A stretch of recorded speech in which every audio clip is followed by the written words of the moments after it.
The papers were signed at 10:17 on a bright Tuesday morning, and by 10:24, my wife was already discussing where I should leave the house keys.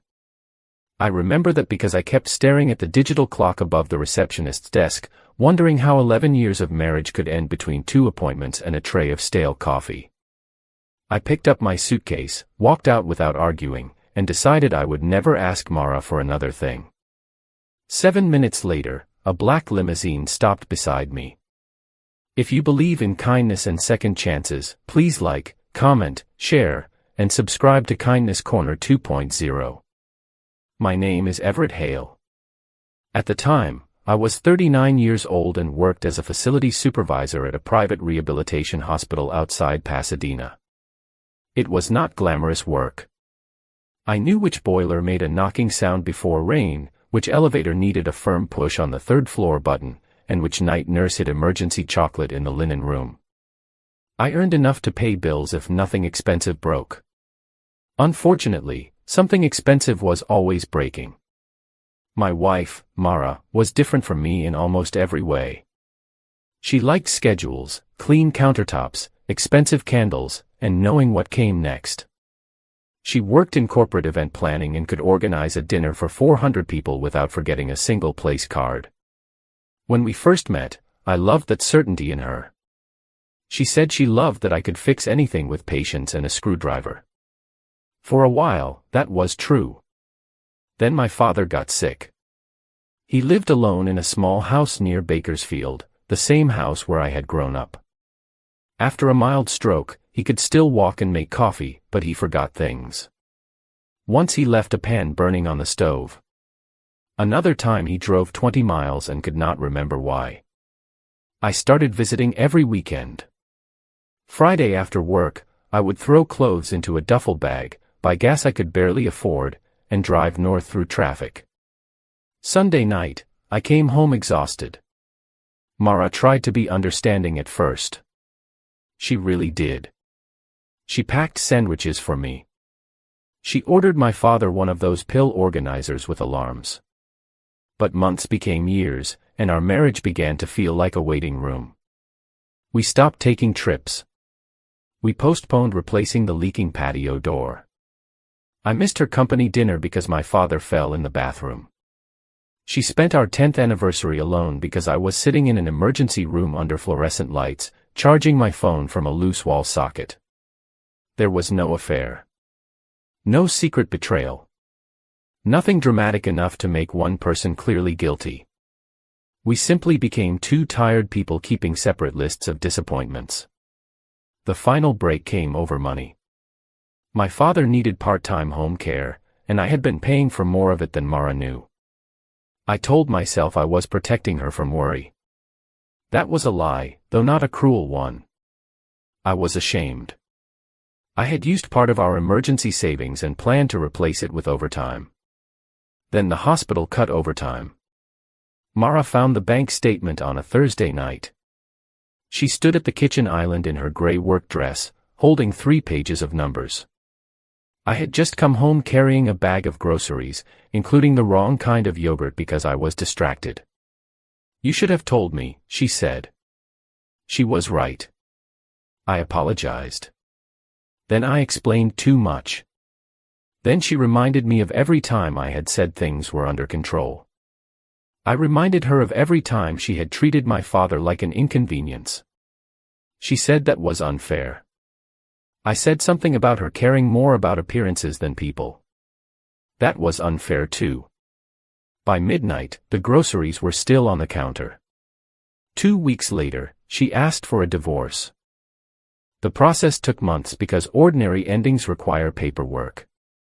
There were forms, emails, passwords, insurance questions, and one absurd argument over a red coffee grinder neither of us actually wanted.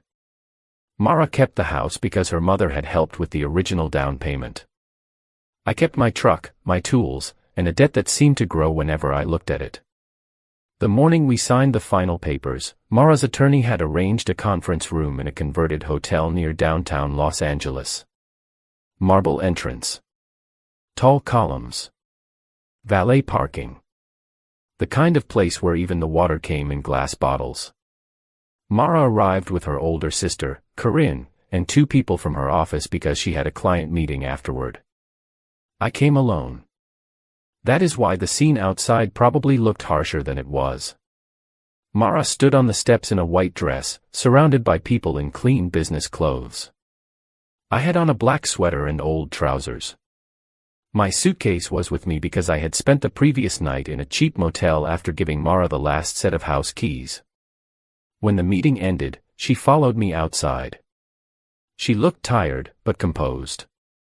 Mara was always good at holding herself together when other people were watching. I could tell she expected me to say something. Maybe I should have. Maybe I should have thanked her for the good years. Maybe I should have apologized once more. Maybe I should have told her that despite everything, I did not hate her. But I had spent months explaining myself badly. So I took the handle of my suitcase and walked away. Behind me, I heard Corinne whisper something. A car door closed. Someone's heels clicked across the stone. I kept going. At the edge of the circular driveway, the wheel of my suitcase caught in a crack. The bag tipped over. My shirt spilled halfway out because the zipper had been broken for 3 weeks and I had tied it with a shoelace. That was the lowest point, strangely enough. Not the divorce papers. Not losing the house. Standing beside a decorative fountain, stuffing 2 wrinkled work shirts back into a cheap suitcase while people walked around me. Then the limousine arrived. It was long, black, polished enough to reflect the palm trees. It moved slowly through the driveway and stopped beside me. I assumed I was in the way. A driver in a dark suit stepped out and opened the rear door. Then he looked directly at me. Mr. Hale. I froze with one hand still on my suitcase. Behind me, the conversation on the steps stopped. I knew how ridiculous the moment looked. I also knew I had no idea what was happening. A woman stepped from the limousine. Her name was Odette Voss. Most people in Southern California knew the name because Voss Medical Systems supplied rehabilitation equipment to hospitals across the country. Newspapers called her a billionaire, though I had never met anyone who used that word about themselves. She was in her late 60s, short, silver-haired, and walked with a cane she seemed slightly annoyed to need. I had met her once before.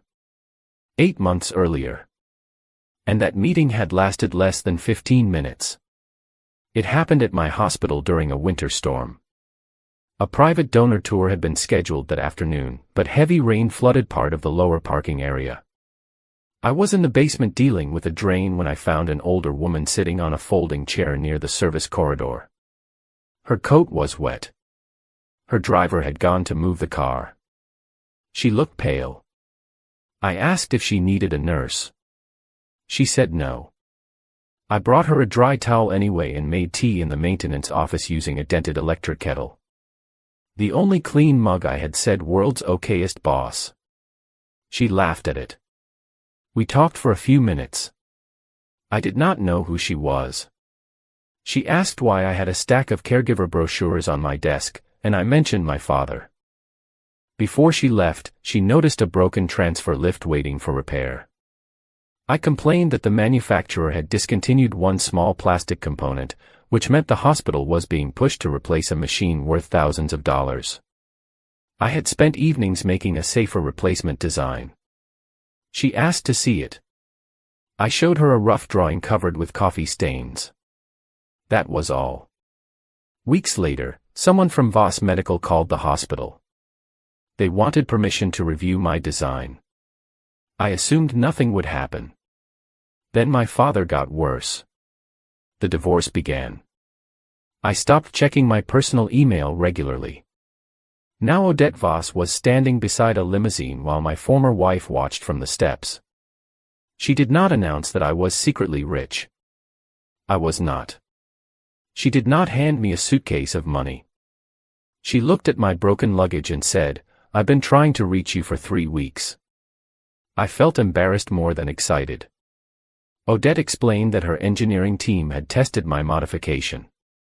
It reduced strain on a commonly failing part and could extend the life of older rehabilitation lifts. It was not revolutionary. It would not transform medicine. But it was useful. Useful mattered. Her company wanted to license the design and hire me as a field systems consultant, someone who understood what equipment looked like after years in real hospitals, not just on computer screens. I thought there had been a mistake. There had not. The limousine was there because Odette had a meeting at the same hotel.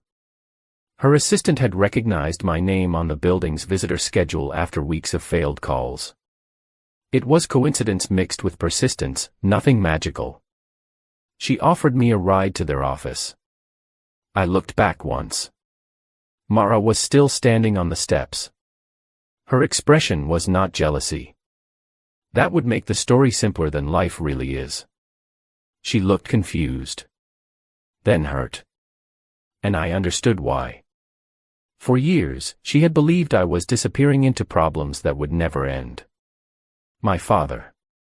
The hospital. Broken machines. Extra shifts. I had believed she had stopped seeing value in me. Maybe we had both been partly wrong. I put my suitcase in the trunk and got into the limousine. The inside smelled faintly of leather and peppermint. There were bottles of sparkling water in the door.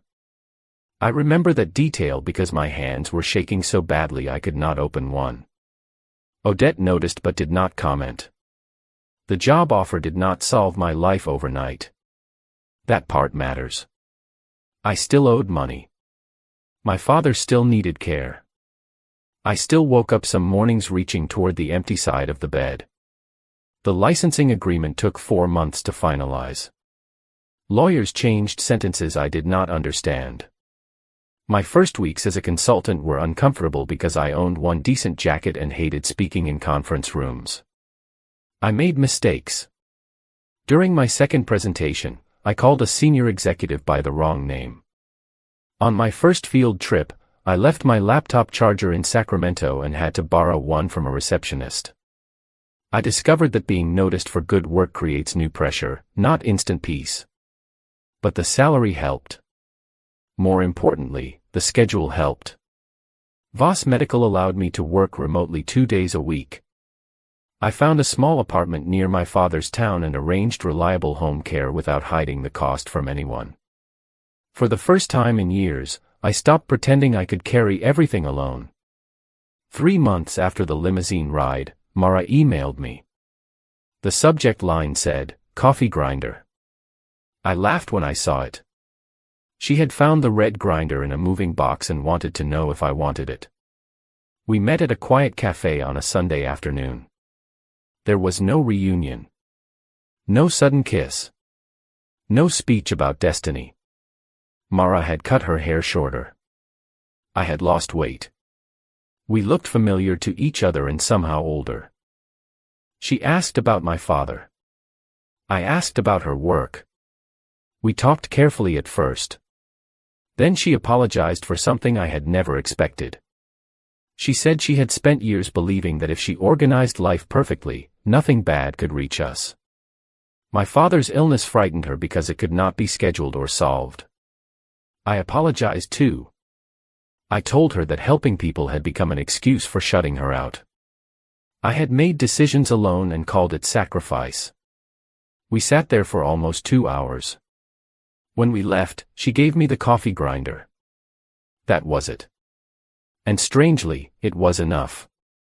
A year later, my father died on a cool November morning with the radio playing softly beside his bed. His last months were not easy, but they were peaceful. I was there more often. I learned to cook the terrible oatmeal he liked. I stopped correcting him when he confused Tuesday with Thursday. At his funeral, Mara came alone. She stood near the back. Afterward, she handed me a small envelope. Inside was an old photograph of my father fixing a bicycle in our garage. She had found it in a drawer at the house. That simple act stayed with me longer than the limousine. Today, I still work with rehabilitation systems. I am not a billionaire. I never became famous. My design earned enough to clear my debts and create a modest savings account, but mostly it gave me work I was proud of. Odette once told me that companies often overlook people who understand problems because those people are too busy fixing them to prepare impressive presentations. I think about that often. I also think about Mara. We did not remarry. But over time, we became something gentler than enemies. We exchange birthday messages. Once a year, usually in December, we meet for coffee. The red grinder sits in my kitchen now, still making an awful noise every morning. Sometimes people ask me about the day the Billionaire's limousine pulled up after my divorce. They expect me to describe revenge. They want Mara to regret everything. They want me to become rich enough to make everyone who doubted me feel small. But that is not what happened. The limousine did not prove that I was better than my wife. It simply arrived at a moment when I had almost forgotten that one small piece of work, done carefully and without applause, could still matter to someone. If this story touched your heart, please leave a like and share it with someone who still believes kindness matters. Comment, kindness still exists if you believe even one good act can change someone's life. I used to think kindness meant giving until you had nothing left. I was wrong about that. Sometimes kindness is telling the truth before silence becomes distance. Sometimes it is accepting help without feeling ashamed. Sometimes it is returning an old photograph to a man you no longer live with because you know he will need it. And sometimes a good act disappears from your memory while it keeps traveling through someone else's life. The quiet lesson I carried from that Tuesday morning was simple: losing one future does not mean your life has ended. It may only mean you have reached the place where you finally learn to live without pretending, to forgive without returning, and to notice that even after goodbye, there can still be a road ahead.